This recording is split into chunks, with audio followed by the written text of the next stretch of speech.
നമസ്കാരം. ഇന്ന് 2025 മാർച്ച് 13 വ്യാഴാഴ്ച.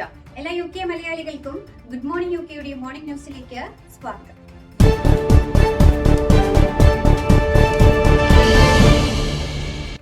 വിദേശത്ത് നിന്ന് റിക്രൂട്ട് ചെയ്യുന്നതിന് മുമ്പ് തന്നെ ബ്രിട്ടനിലുള്ള കുടിയേറ്റ തൊഴിലാളികളെ നിയമിക്കാൻ കെയർ മേഖലയിലെ തൊഴിലുടമകളെ സർക്കാർ നിർബന്ധിക്കും. നിയമപരമായ മാർഗങ്ങളിലൂടെ രാജ്യത്തേക്ക് എത്തുന്ന വലിയ തോതിലുള്ള ആളുകളെ എണ്ണം കുറയ്ക്കുന്നതിനുള്ള ഏറ്റവും പുതിയ ശ്രമത്തിന്റെ ഭാഗമായാണ് തീരുമാനം. അതായത് പ്രായമായവരെയും വികലാംഗരെയും പരിചരിക്കുന്ന സാമൂഹിക പരിചരണ മേഖലയിലെ തൊഴിലുടമകൾ പുതിയ തൊഴിലുടമയെ ആവശ്യമുള്ള അന്താരാഷ്ട്ര തൊഴിലാളികളെ റിക്രൂട്ട് ചെയ്യാൻ ശ്രമിച്ചുവെന്ന് ആദ്യം തെളിയിക്കണം. അസിസ്റ്റന്റ് ഡൈയിങ് ബിൽ പാസാക്കുന്നതിനായി ജഡ്ജിയുടെ ഒപ്പ് വേണമെന്ന നിർദ്ദേശം MP-മാർ റദ്ദാക്കി. ഹൈക്കോടതി ജഡ്ജി അസിസ്റ്റന്റ് ഡൈയിങ് ബിൽ അപേക്ഷകൾ അംഗീകരിക്കണമെന്ന നിബന്ധന ബിൽ പരിഗണിക്കുന്ന കമ്മിറ്റിയാണ് ഒഴിവാക്കിയത്. ബിൽ കൊണ്ടുവരുന്ന labour MP Kim lead Peter അപേക്ഷകൾ പരിശോധിക്കുന്നതിനായി ഒരു മുതിർന്ന നിയമജ്ഞൻ, ഒരു മനഃശാസ്ത്രജ്ഞൻ, ഒരു സാമൂഹിക പ്രവർത്തകൻ എന്നിവരടങ്ങുന്ന 3 പേരടങ്ങുന്ന ഒരു പാനൽ ഉപയോഗിച്ച് ഹൈക്കോടതി ജഡ്ജിമാരുടെ പങ്ക് മാറ്റി സ്ഥാപിക്കണമെന്ന് നിർദ്ദേശിക്കുകയായിരുന്നു. കമ്മിറ്റി ഈ വിശദാംശങ്ങൾ പിന്നീടുള്ള ഘട്ടത്തിൽ ഉൾപ്പെടുത്തും. ഉപഭോക്താക്കളുടെ ഏറ്റവും ഉയർന്ന രഹസ്യ സ്വഭാവമുള്ള എൻക്രിപ്റ്റ് ഡാറ്റ ആക്സസ് ചെയ്യാൻ കഴിയുമെന്ന UK സർക്കാരിന്റെ ആവശ്യത്തിനെതിരായ ആപ്പിളിന്റെ അപ്പീൽ നാളെ ഹൈക്കോടതി പരിഗണിക്കും. രഹസ്യ ഹിയറിംഗിലൂടെ അപ്പീൽ പരിഗണിക്കുമെന്നാണ് റിപ്പോർട്ട്. UK രഹസ്യാന്വേഷണ സേവനങ്ങൾക്കെതിരായ അവകാശവാദങ്ങൾ അന്വേഷിക്കുവാൻ അധികാരമുള്ള ഒരു സ്വതന്ത്ര കോടതിയായ ഇൻവെസ്റ്റിഗേറ്ററി പവേഴ്സ് ട്രിബ്യൂണലാണ് കേസ് പരിഗണിക്കുക. ആപ്പിളിന്റെ അഡ്വാൻസ്ഡ് ഡാറ്റ പ്രൊട്ടക്ഷൻ പ്രോഗ്രാം പരിരക്ഷിച്ച ഉപഭോക്തൃ വിവരങ്ങൾ ആക്സസ് ചെയ്യുവാനുള്ള അവകാശം വേണമെന്ന ഹോം ഓഫീസിന്റെ ആവശ്യത്തിന് മറുപടിയായി US ടെക് ഭീമൻ ഈ മാസം ആദ്യം നിയമ നടപടി സ്വീകരിച്ചിരുന്നു. Smart phone free childhood campaign 1 ലക്ഷം മാതാപിതാക്കൾ ഭാഗമായതായി കണക്കുകൾ. 14 വയസ്സ് തികയുന്നതുവരെ കുട്ടികൾ സ്മാർട്ട് ഫോൺ സ്വന്തമാക്കുന്നത് തടയണമെന്ന് മാതാപിതാക്കളെ പ്രതിജ്ഞാബദ്ധരാക്കുന്ന ഓൺലൈൻ ക്യാമ്പയിനാണിത്. സെപ്റ്റംബറിൽ ആരംഭിച്ച ക്യാമ്പയിന്റെ ഭാഗമായി കുട്ടികളിൽ നിന്ന് 9 വയസ്സ് വരെയെങ്കിലും മൊബൈൽ ഫോൺ ഉപയോഗം നിയന്ത്രിക്കുവാനും 16 വയസ്സ് തികയുന്നവരെ അവരെ സോഷ്യൽ മീഡിയയിൽ നിന്ന് അകറ്റി നിർത്തുവാനും പ്രതിജ്ഞാബദ്ധരാണ്. ക്യാമ്പയിൻ നിലവിൽ വലിയ സ്വീകാര്യതയാണ് ലഭിക്കുന്നതെന്ന് സംഘാടകർ വ്യക്തമാക്കി. സൗത്ത് പോർട്ട് കൊലയാളിയെ തീവ്രവാദിയായി കണക്കാക്കേണ്ടതില്ലെന്ന തീരുമാനം ശരിയായിരുന്നുവെന്ന് UK ഭീകരവാദ നിരീക്ഷകൻ ജൊനാഥൻ ഹാർക്കേസ് അഭിപ്രായപ്പെട്ടു. ഭീകരവാദത്തിന്റെ നിയമനിർവചനം ഇതിനോടകം തന്നെ വിപുലമാണെന്നും അതിൽ കൂടുതൽ മാറ്റങ്ങൾ വരുത്തേണ്ട ആവശ്യമില്ലെന്നും നിർവചനം വിപുലീകരിക്കുന്നത് തെറ്റായ ഉപയോഗത്തിന്റെ സാധ്യത വർദ്ധിപ്പിക്കുകയും അഭിപ്രായ സ്വാതന്ത്ര്യത്തെ തടസ്സപ്പെടുത്തുന്നത് പോലെയുള്ള ഉദ്ദേശിക്കാത്ത അനന്തരഫലങ്ങൾ ഉണ്ടാക്കുമെന്നും ഹാൾ അഭിപ്രായപ്പെട്ടു. ബ്രിട്ടൻ നേരിടുന്ന പുതിയ ഭീഷണി പരിഹരിക്കുന്നതിനായി നിയമനിർമ്മാണം അപ്ഡേറ്റ് ചെയ്യുമെന്ന് പ്രധാനമന്ത്രി KR സ്റ്റാമർ പറഞ്ഞിരുന്നു. ഇതിന് മറുപടി പറയുകയായിരുന്നു ഹാൾ. ഇംഗ്ലണ്ടിൽ 6500 പുതിയ അധ്യാപകരെ നിയമിക്കുന്നതിനുള്ള സർക്കാർ ലക്ഷ്യം കൈവരിക്കാൻ വെല്ലുവിളികൾ നേരിടേണ്ടി വരുമെന്ന റിപ്പോർട്ട്.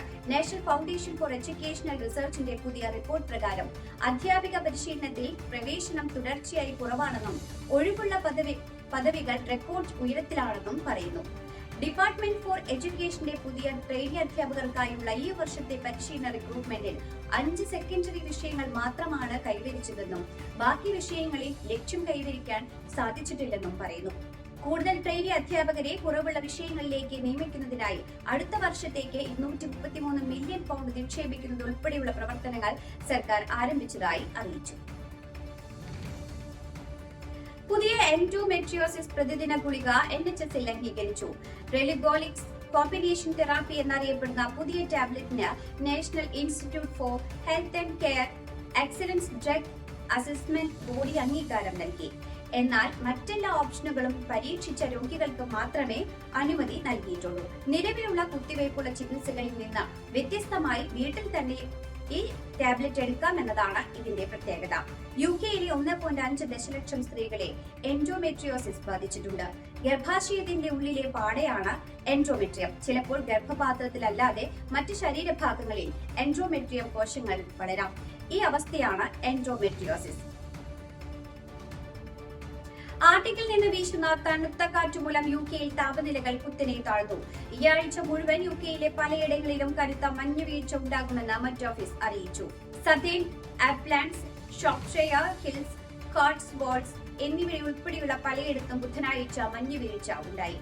ചൈൽഡ് ഹാം ഫെസ്റ്റിവലിന്റെ 2ാം ദിവസവും റേസിംഗ് നടത്തുന്നവരെ മഞ്ഞുവീഴ്ച ബാധിച്ചു. ഇന്ന് രാവിലെ 3 മണി മുതൽ 9 മണി വരെ ഉത്തരേന്ത്യയിലെ ചില ഭാഗങ്ങളിൽ മൂടൽമഞ്ഞ് മുന്നറിയിപ്പ് നൽകിയിട്ടുണ്ട്. ഇത് യാത്രാ തടസ്സങ്ങൾക്കും അപകട സാധ്യതകൾക്കും കാരണമാകാമെന്നും മെറ്റ് ഓഫീസ് മുന്നറിയിപ്പ് നൽകുന്നു. സംസ്ഥാന തലത്തിൽ ലഹരിക്കെതിരെയുള്ള നടപടികൾ ശക്തിപ്പെടുത്തുന്നതിനായി സമഗ്ര നടപടികൾ സ്വീകരിക്കാൻ ADGP മനോജ് എബ്രഹാമിന്റെ അധ്യക്ഷതയിൽ ചേർന്ന ഉന്നതതല യോഗത്തിൽ തീരുമാനമായി. ലഹരിക്കെതിരെയുള്ള നടപടികൾ ശക്തിപ്പെടുത്തുന്നതിന്റെ ഭാഗമായി വിദ്യാഭ്യാസ സ്ഥാപനങ്ങൾക്ക് സമീപമുള്ള കടകളിലും മറ്റ് സ്ഥാപനങ്ങളിലും പരിശോധനകൾ ഊർജിതമാക്കും. KC വേണുഗോപാലിന്റെ ഹർജിയിൽ ശോഭാ സുരേന്ദ്രനെതിരെ മാനനഷ്ടത്തിന് കേസെടുക്കാൻ കോടതി ഉത്തരവ്. ആലപ്പുഴ 1ാം ക്ലാസ് മജിസ്ട്രേറ്റ് ഷന ബീഗമാണ് ഉത്തരവിട്ടത്. KC വേണുഗോപാൽ നൽകിയ ഹർജിയിന്മേലാണ് നടപടി. പാർലമെന്റ് തെരഞ്ഞെടുപ്പ് കാലത്തെ ശോഭാ സുരേന്ദ്രന്റെ പരാമർശങ്ങൾക്കെതിരെയാണ് മാനനഷ്ടത്തിന് KC വേണുഗോപാൽ കോടതിയെ സമീപിച്ചത്. ചരിത്രപ്രസിദ്ധമായ ആറ്റുകാൽ പൊങ്കാല ഇന്ന് രാവിലെ ഇന്ത്യൻ സമയം 9:45 നടക്കുന്ന ശുദ്ധ പുണ്യാഹത്തോടെ ചടങ്ങുകൾക്ക് തുടക്കമാകും. തുടർന്ന് അടുപ്പുവെട്ട്, ഉച്ചപൂജയ്ക്ക് ശേഷം പൊങ്കാല നിവേദ്യവും ദീപാരാധനയും നടക്കും. രാത്രി കുത്തിയോട്ടവും ചൂരൽകുത്തും, നാളെ രാവിലെ അകത്തെഴുന്നള്ളിപ്പും കാപ്പിഴിക്കൽ ചടങ്ങും നടക്കും. നാളെ രാത്രി നടക്കുന്ന കുരുതി ദർപ്പണത്തോടെ പൊങ്കാല മഹോത്സവത്തിന് സമാപനമാകും.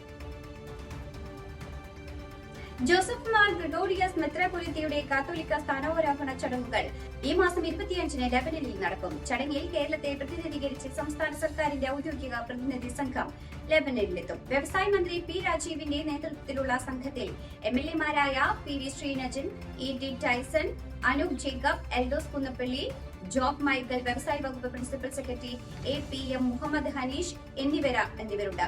കേരളത്തിൽ നിന്നും വിദേശത്തു നിന്നുമായി 700-ലധികം പേർ ചടങ്ങിൽ പങ്കെടുക്കും. ഇതോടുകൂടി വാർത്താ ബുള്ളറ്റിൻ ഇവിടെ അവസാനിക്കുന്നു. എല്ലാ പ്രേക്ഷകർക്കും നല്ലൊരു ദിനം ആശംസിക്കുന്നു. ഇനി കൂടുതൽ വാർത്തകളുമായി നാളെ കണ്ടുമുട്ടാം. എല്ലാവർക്കും നന്ദി, നമസ്കാരം.